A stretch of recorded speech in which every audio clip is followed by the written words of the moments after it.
नमस्कार, जय हिंद दोस्तों। वादा है आपसे 1 महीने के अंदर आपकी जीके साइंस वगैरह स्ट्रॉन्ग कराने का।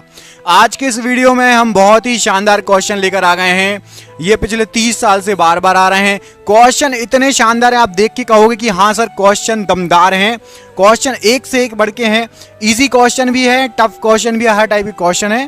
तो इनको अच्छे से लगा लो, याद कर लो। हम आपके लिए मेहनत कर रहे हैं, आप कुछ मत करो, सिर्फ पढ़ते जाओ ईमानदारी से। ना मुझे लाइक चाहिए, ना शेयर चाहिए, ना सब्सक्राइब चाहिए, बस पढ़ते जाओ, अच्छे से ईमानदारी से पढ़ो। इस वीडियो को देखो, क्वेश्चनों को याद कर लो 1 से 2 बार देख के। करते हैं वीडियो स्टार्ट। पहला क्वेश्चन तो चलिए वीडियो की शुरुआत करते हैं।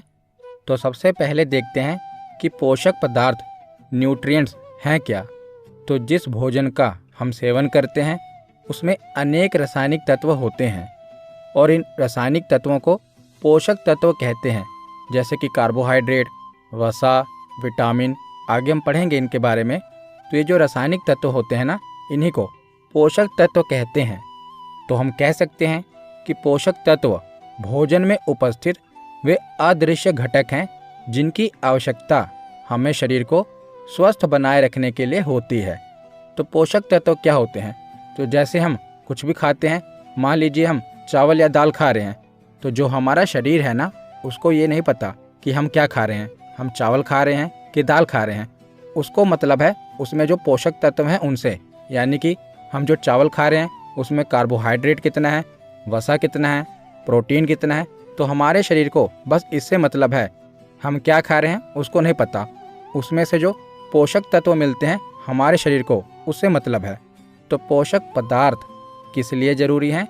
हमारे शरीर को स्वस्थ बनाए रखने के लिए। हमको इसी से एनर्जी मिलती है। तो देखिए, जो पोषक पदार्थ हैं इन्हें हम 3 भागों में बांट सकते हैं। पहला, ऊर्जा प्रदान करने वाले। तो ऊर्जा प्रदान करते हैं जैसे कि कार्बोहाइड्रेट हो गया, वसा हो गया, वसा यानी कि फैट। दूसरे पोषक पदार्थ हैं जो शरीर का निर्माण करते हैं, जैसे कि प्रोटीन, जल। कुछ पोषक पदार्थ हैं जो हमारे शरीर को रोगों से रक्षा करते हैं, जैसे कि विटामिन और खनिज। तो ये सभी पोषक पदार्थ हैं जो हमारे शरीर को स्वस्थ रखने के लिए आवश्यक होते हैं। तो मानव शरीर में विभिन्न कार्यों के लिए निम्नलिखित पोषक पदार्थों की आवश्यकता होती है। तो पोषक पदार्थ कौन कौन से हैं? कार्बोहाइड्रेट, वसा, प्रोटीन, विटामिन, खनिज लवण और जल। तो इनके बारे में एक एक करके अभी आगे हम पढ़ेंगे। कार्बोहाइड्रेट, तो हमारे भोजन का जो अधिकांश पोषक तत्व होता है वो कार्बोहाइड्रेट ही होता है। ज़्यादातर हम जो भी खाते हैं ना, उसमें 55 से 60% तक कार्बोहाइड्रेट ही होता है। उसके बाद है वसा। वसा यानी कि फैट। ज़्यादातर जो तलीय पदार्थ होते हैं उनसे हमें वसा मिलता है। उसके बाद है प्रोटीन। तो दालें, सोयाबीन, मांस, इनसे हमें प्रोटीन मिलता है। उसके बाद है विटामिन। तो विटामिन हमारे शरीर की रोगों से रक्षा करता है। उसके बाद है खनिज लवण यानी कि मिनरल्स, जैसे कैल्शियम हो गया, आयरन हो गया। ये क्या हैं? ये खनिज लवण है। उसके बाद है जल। तो वाटर आपको पता ही है कि हमारे शरीर के कुल भार का लगभग 65 से 70% जो भाग होता है वो जल के द्वारा ही निर्मित होता है। तो एक एक करके इन सभी पोषक तत्वों के बारे में अब हम पढ़ना शुरू करते हैं। तो सबसे पहले देखते हैं कार्बोहाइड्रेट। तो कार्बोहाइड्रेट, जैसा इसका नाम है कार्बोहाइड्रेट, तो कार्बन, हाइड्रोजन और ऑक्सीजन। कार्बोहाइड्रेट में क्या है? कार्बो यानी कि कार्बन, हाइड्रेट का मतलब है हाइड्रोजन और ऑक्सीजन। तो जो कार्बोहाइड्रेट है ना, ये कार्बन, हाइड्रोजन और ऑक्सीजन के 1:2:1 के अनुपात से मिलकर बना यौगिक है कार्बोहाइड्रेट। तो कार्बोहाइड्रेट में कार्बन, हाइड्रोजन और ऑक्सीजन, इनका अनुपात कितना होता है? कई बार एग्जाम में पूछा गया है। तो 1, 2 और 1 के अनुपात में ये मिला होता है। तो इसका मुख्य कार्य क्या होता है? तो कार्बोहाइड्रेट शरीर को ऊर्जा प्रदान करता है और इसकी मात्रा आहार में सर्वाधिक होती है। तो मैंने आपको बताया ना, जो हम भोजन करते हैं तो हमारे भोजन में लगभग 55 से लेकर 65% जो हमें ऊर्जा मिलती है ये कार्बोहाइड्रेट से ही मिलती है। तो जो हम रोज़ाना भोजन करते हैं तो उसमें से 55 से लेकर 65% तक हमें कौन सा पोषक तत्व मिलता है? कार्बोहाइड्रेट। तो हमारे भोजन का सर्वाधिक हिस्सा कौन सा होता है? कार्बोहाइड्रेट होता है। तो 1 ग्राम कार्बोहाइड्रेट द्वारा कितनी कैलोरी हमें मिलती है? तो अगर हम 1 ग्राम कार्बोहाइड्रेट खाएंगे तो हमें कितनी ऊर्जा मिलेगी? तो 4.2 किलो कैलोरी ऊर्जा हमें 1 ग्राम कार्बोहाइड्रेट से मिलती है। तो कार्बोहाइड्रेट के स्रोत कौन कौन से हैं? तो सभी अनाज जैसे गेहूं हो गया, जौ, मक्का, चावल और उसी के साथ शहद हो गया, आलू, केला, अमरूद, गुड़, गन्ना, शक्करकंद आदि। तो इन सभी से हमें कार्बोहाइड्रेट मिलता है। तो इसे शर्करा भी कहते हैं, क्योंकि जो कार्बोहाइड्रेट होता है, तो जब भी हम भोजन करते हैं तो भोजन में हमें जो मिठास आती है, जो मीठा लगता है, वो कार्बोहाइड्रेट के कारण ही लगता है। तो अगर हमें पता करना हो कि इसमें कार्बोहाइड्रेट है कि नहीं, तो जब भी उसमें मिठास होगी, वो मीठा लगेगा, तो ज़्यादातर उसमें कार्बोहाइड्रेट होगा ही। तो जैसे चावल है, तो चावल खाने में आप कहेंगे ये तो मीठा नहीं लगता, पर उसमें भी शुगर होती है। तो जिस चीज़ में शुगर होगी उसमें कार्बोहाइड्रेट होगा ही, तो इसीलिए से शर्करा भी कहते हैं। तो कार्बोहाइड्रेट 3 प्रकार के होते हैं।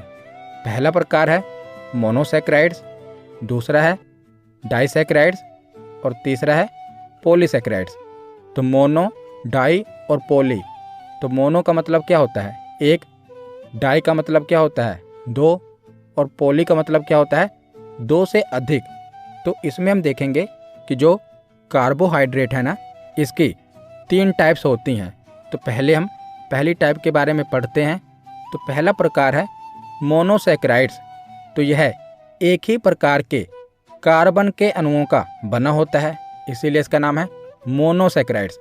तो यह सबसे सरल कार्बोहाइड्रेट होता है और पाचन की क्रिया में इन्हें अंतिम रूप में प्राप्त किया जाता है।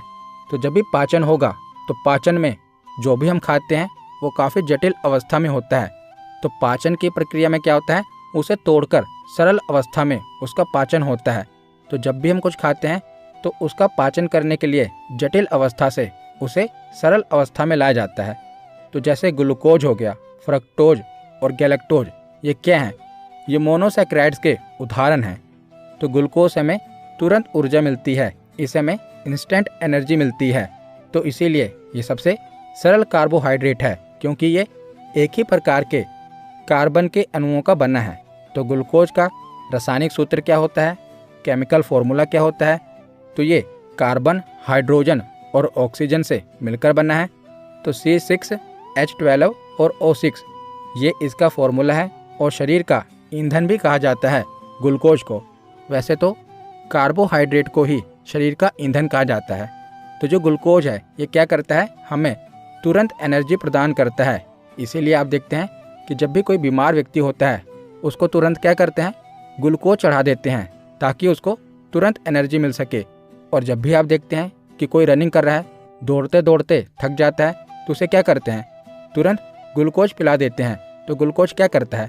उसके शरीर को तुरंत एनर्जी प्रदान करता है, क्योंकि ये एक ही प्रकार के कार्बन अणुओं से मिलकर बना है। इसमें कोई जटिल अवस्था देखने को नहीं मिलती। इसको शरीर क्या करता है? तुरंत पचा लेता है, जिसके कारण इसे हमें इंस्टेंट एनर्जी मिलती है। तो ग्लूकोज देख लिया हमने पढ़ा ना कि मोनोसैकेराइड्स के क्या क्या उदाहरण हैं? ग्लूकोज है, फ्रक्टोज है और गैलेक्टोज है। तो अब देखते हैं फ्रक्टोज, इसे फ्रुक्टोज भी कहते हैं। तो दुनिया की सबसे मीठी प्राकृतिक शर्करा होती है फ्रक्टोज। जो फलों का मीठापन होता है वो किसके कारण होता है? तो फ्रक्टोज के कारण ही होता है। जब आप आम खाते हैं तो चीनी की चाशनी में उसको डुबोते नहीं है ना, उसमें नेचुरल मीठापन होता है। तो वो किसके कारण होता है? तो फ्रक्टोज के कारण होता है, और इसे शहद की शर्करा भी कहा जाता है। तो ये तो कई बार एग्जाम में पूछा गया है कि शहद में कौन सी शर्करा मिलती है? तो फ्रक्टोज मिलती है। याद रखना, बहुत बार एग्जाम में रिपीट हुआ है। उसके बाद है गैलेक्टोज। तो जो गैलेक्टोज है यह आमतौर पर प्रकृति में अन्य शर्कराओं के साथ मिलकर पाया जाता है। आगे हम देखेंगे डाइसैकेराइड, जिसमें हम देखेंगे कि जो ग्लूकोज है ये गैलेक्टोज के साथ मिलकर लैक्टोज बनाता है, जो कि दूध में पाया जाता है। तो वो आगे हम पढ़ेंगे। तो जो गैलेक्टोज है ना, ये अन्य शर्कराओं के साथ मिलकर पाया जाता है। जैसे जो डेयरी उत्पाद हैं दूध, मक्खन, क्रीम, आइसक्रीम, ये सब क्या होते हैं?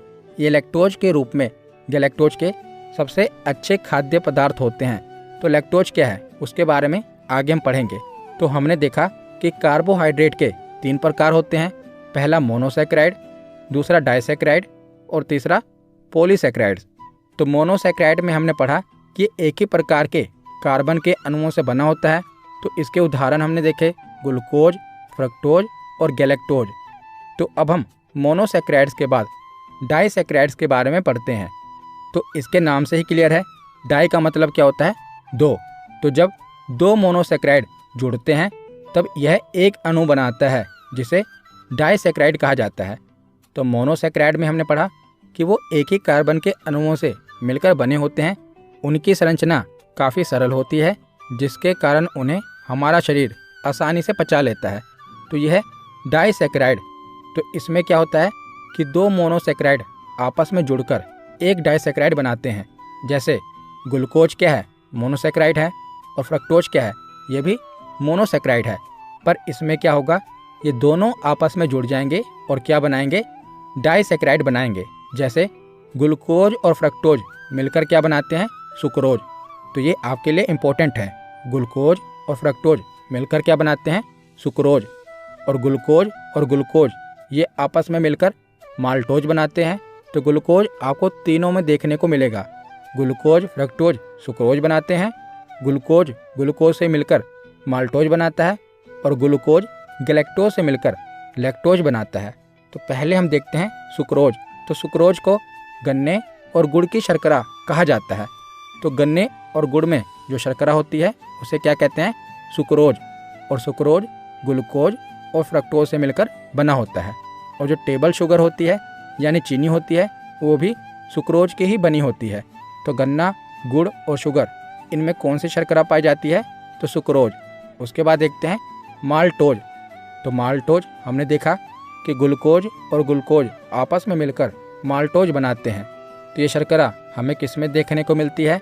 तो जौ, ज्वार, मक्का, गेहूँ एवं अंकुरित अनाज की शर्करा इसे कहा जाता है। और जो शराब में पाई जाती है ना, वो शर्करा भी माल्टोज ही होती है। तो एग्जाम में पूछा गया है कि शराब में पाई जाने वाली शर्करा कौन सी होती है? तो माल्टोज। उसके बाद है लैक्टोज। तो लैक्टोज दूध में पाया जाता है। तो ये जो भी मैं आपको उदाहरण बता रहा हूँ ना, ये सभी उदाहरण एग्जाम में पूछे गए हैं। इसीलिए मैंने पहले प्रीवियस ईयर क्वेश्चन को देखकर ही पूरे टॉपिक को कवर किया है। तो जो भी उदाहरण है ये भी आपके लिए इम्पोर्टेंट हैं। तो लैक्टोज किस में पाया जाता है? तो दूध में पाया जाता है। तो हमने मोनोसैकेराइड देख लिया, डाइसैकेराइड देख लिया। अब देखते हैं पॉलीसैकेराइड। तो जो पॉलीसैकेराइड है इसके नाम से ही क्लियर है, 2 से अधिक। तो यह सबसे जटिल शर्करा है। इसके निर्माण में 2 या 2 से अधिक मोनोसैकेराइड भाग लेते हैं और यह भोजन को संचित करने का कार्य करता है। तो पॉलीसैकेराइड क्या करता है? भोजन को स्टोर करने का कार्य करता है। जैसे कि स्टार्च। तो स्टार्च पौधों में पाया जाने वाला सबसे आम खाद्य भंडारण पॉलीसैकेराइड है। याद रखिएगा, स्टार्च किस में पाया जाता है? पौधों में पाया जाता है। और आलू में भी स्टार्च होता है। और इसके साथ ये भी याद रखिएगा कि जो कैप्सूल होता है ना, कैप्सूल की जो बाहर की खोल होती है वो स्टार्च की ही बनी होती है। ये एग्जाम में पूछा गया है कि जो कैप्सूल होता है उसकी जो बाहर की खोल होती है वो किसकी बनी होती है? तो वो स्टार्च की बनी होती है। उसके बाद है सेल्यूलोज। तो सेल्यूलोज पौधों में पाया जाने वाला अन्य महत्वपूर्ण पॉलीसैकेराइड है। तो ये सब पॉलीसैकेराइड के उदाहरण हैं, स्टार्च, सेल्यूलोज। उसके बाद है ग्लाइकोजन। तो ग्लाइकोजन जानवरों में प्रमुख भंडारण पॉलीसैकेराइड है। ग्लाइकोजन यकृत यानी कि लीवर और मांसपेशियों में संग्रहित होता है और जानवरों में ऊर्जा आरक्षित के रूप में कार्य करता है। चौथा उदाहरण है काइटिन। तो जो कवक की कोशिका भित्ति है वो किसकी बनी होती है? काइटिन की बनी होती है। तो काइटिन एक नाइट्रोजन युक्त कार्बोहाइड्रेट है जो मुख्य रूप से कवक में पाया जाता है और कवक की कोशिका भित्ति काइटिन नामक यौगिक से बनी होती है। तो यहाँ पर हमने कार्बोहाइड्रेट के बारे में पढ़ लिया।